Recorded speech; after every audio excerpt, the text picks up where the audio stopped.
Imagine a morning. The world's two leading superpowers officially impose sanctions on each other. The global banking system trembles. Payment chains fracture. Panic-stricken capital desperately hunts for a sanctuary. In your IFC, 50% of the capital comes from the East. The other 50% comes from the West. One side issues a formal demand: freeze the assets of the other. The other side warns, if you comply, you will be severed from their system. Which side do you choose? Geopolitical dilemma. Holding steady in the storm. Episode 31. Neutrality as a fortress. Choosing a side is suicide. A hollow declaration of neutrality is self-isolation. The Vietnam IFC cannot be a proxy battlefield. It must be a legal fortress, a place where politics stops at the doorstep of property rights. If we fail to achieve that, we become a transit station for risk, not a financial center. The buffer zone strategy. The world is no longer unipolar. The global financial system is fragmenting. We have Western SWIFT. We have alternative payment systems from the East. We have economic blocs forming their own digital fences. A naive IFC chooses one side for operational ease. A wise IFC builds a buffer zone connecting multiple systems. The survival manual is clear.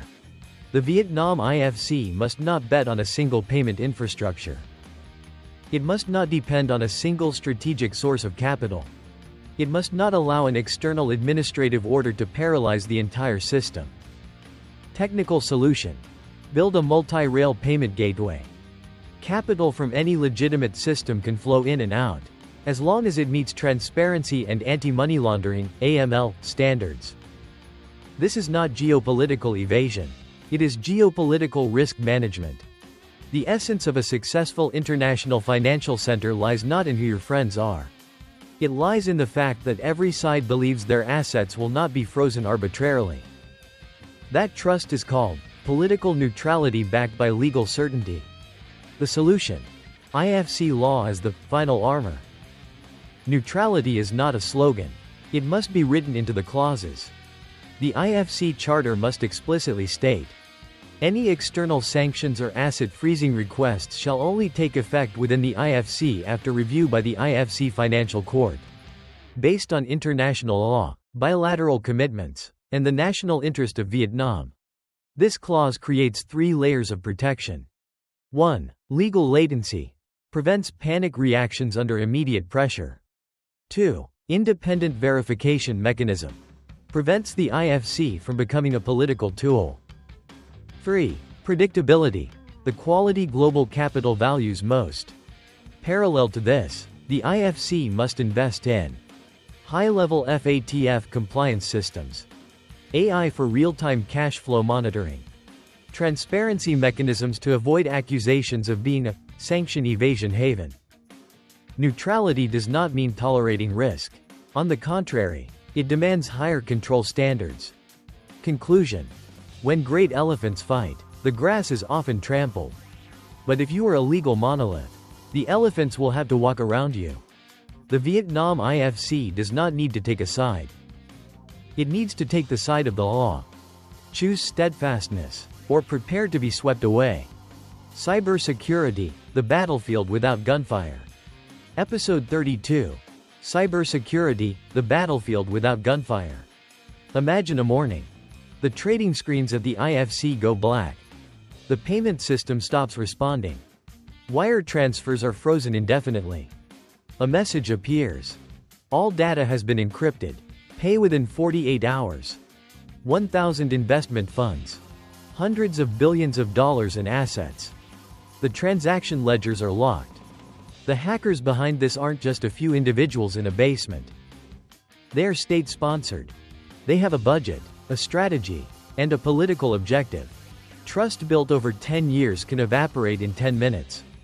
In finance, cybersecurity is not an IT department issue. It is a matter of sovereignty. Do you dare to be certain that your firewall is strong enough to withstand minds that are paid to destroy you? When data is blood, at the IFC, we don't just trade money. We trade data regarding the ownership of money. Ledgers, contracts, identities, transaction histories. If money is the blood, then data is the DNA of the financial system. The enemy doesn't need to fire a single shot. They only need to change a single digit in the ledger. Steal internal trade data. Sow doubt about the integrity of the system. Once an investor is no longer certain that their displayed balance is real, the IFC has already lost. The first defense manual. Zero Trust Architecture. Trust no one. Trust no internal device. Trust no administrative account. Every access point must undergo multi-layer authentication and real-time logging. Mandatory initiative.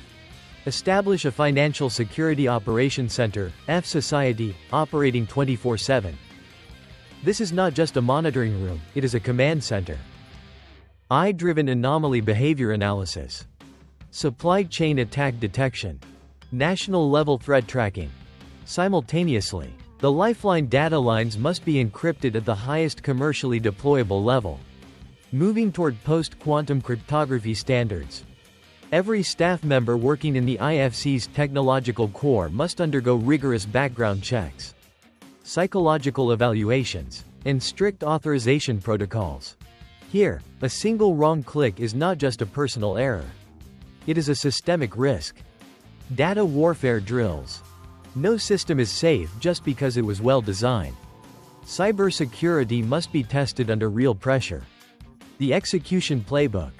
Every quarter, the IFC organizes large-scale red teaming exercises. A team of experts acts as a state-level attacker. The goal? Find vulnerabilities before the enemy does. Break safety assumptions. Force the system to react under extreme conditions. In parallel, the IFC must sign threat data sharing agreements with major regional financial hubs like Singapore and Abu Dhabi. Cyber attacks have no borders. Defense cannot stand alone. The survival pillar. Multi-layered, air-gapped backup systems. Backed up data at various physical locations. No internet connection.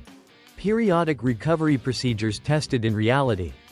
No matter what disaster occurs, the nation's financial ledger must be recoverable in a time measured in hours, not weeks. Conclusion. The steel walls of the 21st century are not built with concrete. They are built with code, with algorithms, with operational discipline. If you save money on cybersecurity, you are building a castle on sand. In the digital age, losing your data means losing everything. Carbon credits, the new power game. Episode 33. Carbon credits, the new power game. The world is not shifting to a green economy out of the goodness of its heart. They are shifting because of money. Carbon is no longer just an emission. Carbon is an asset. Nations without a carbon credit market will be severed from the global supply chain. Vietnam is standing on a green gold mine worth billions of dollars.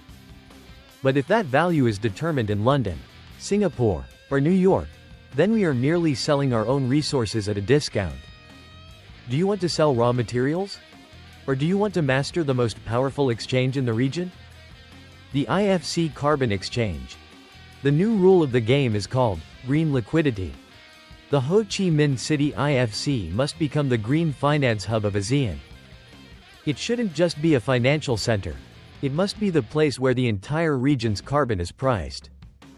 The clear solution. Establish a centralized carbon credit exchange. Apply blockchain to ensure every credit is unique, transparent, and impossible to counterfeit. Connect directly with international financial institutions, the real buyers with real demand. Why place it in the IFC?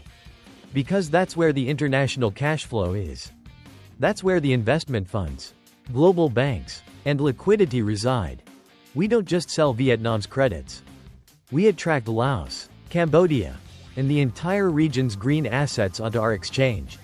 When you hold the green liquidity, you hold the power to negotiate with the EU and the US regarding mechanisms like the CBAM, Carbon Border Adjustment Mechanism. Carbon is no longer a cost. It is a power lever. The solution: green bonds and regenerative finance. To lead the green cash flow, you must have the legal infrastructure. Build a green bond issuance framework featuring Discounted listing fees at the IFC. International transparent reporting standards. Independent environmental audit mechanisms. Invite global environmental certification bodies to set up local offices. Issue certifications right at the center. When that happens, Vietnam's renewable energy projects will raise international capital at the lowest possible cost. This isn't just about the environment. This is a national financial strategy. Using finance to solve the climate. And using the climate to upgrade the financial ecosystem. Conclusion. The future has two colors. The green of the forest. And the gold of the money. If you don't master the carbon rules of the game, you will have to pay a fee just to exist. Either lead the way, or be left behind in the smog of the past. Family offices, when billionaires need a legal butler. Episode 34. Family offices, the legal butler for billionaires. Billionaires don't fear losing money. They fear instability. They don't need a bank. They need a system that protects their dynasty for 100 years.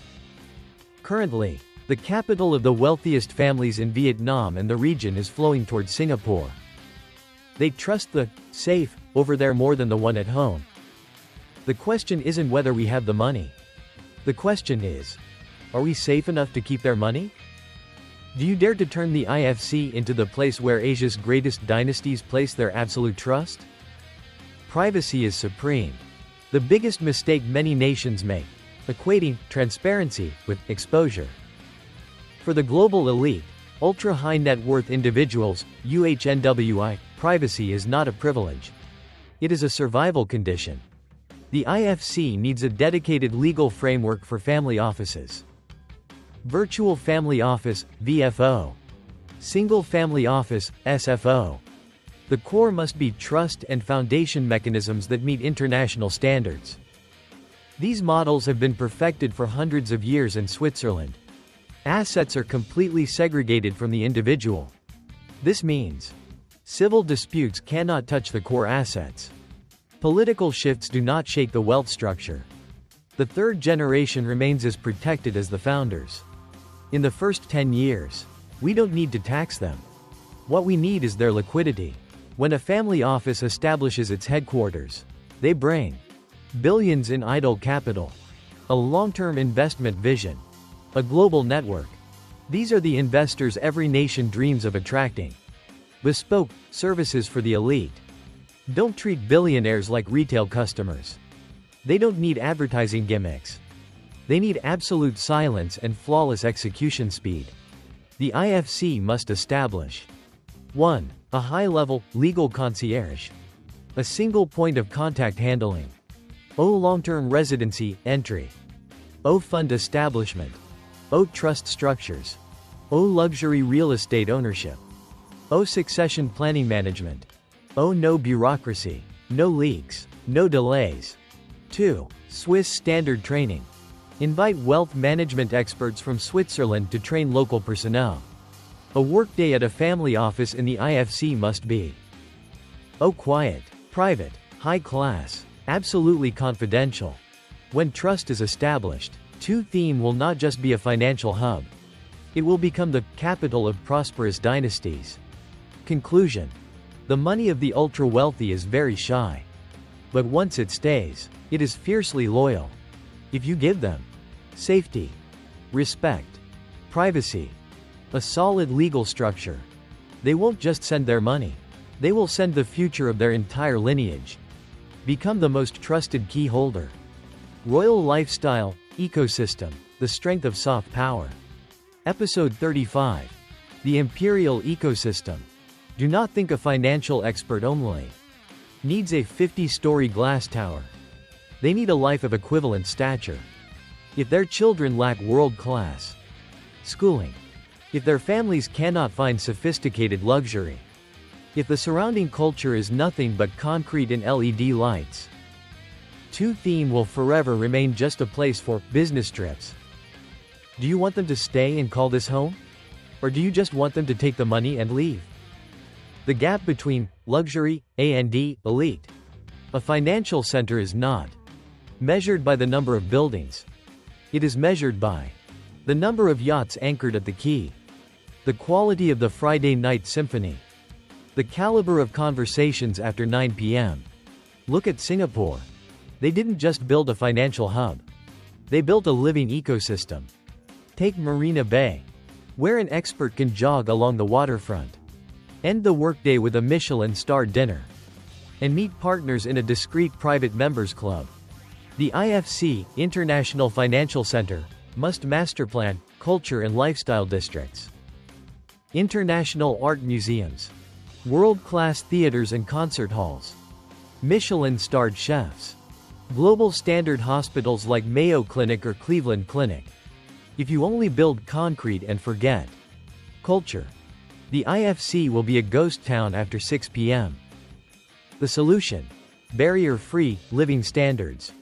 Security must reach the highest level, but it must be invisible.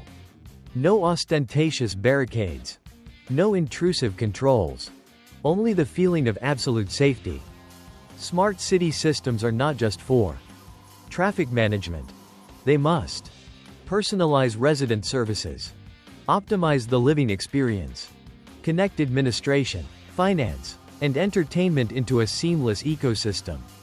Every service must speak the international language. English is the default, not an option. Turn to theme into an international green zone. Respect cultural differences.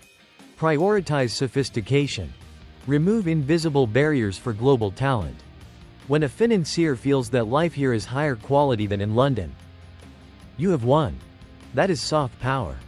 And soft power retains gray matter better than any tax incentive policy. Conclusion: the wealthy do not just buy assets. They buy a living environment. They buy a sense of belonging. They buy invisible prestige. If you do not create a paradise for the intellect, you will only attract average personnel. Build an imperial ecosystem, and the geniuses will find their own way here.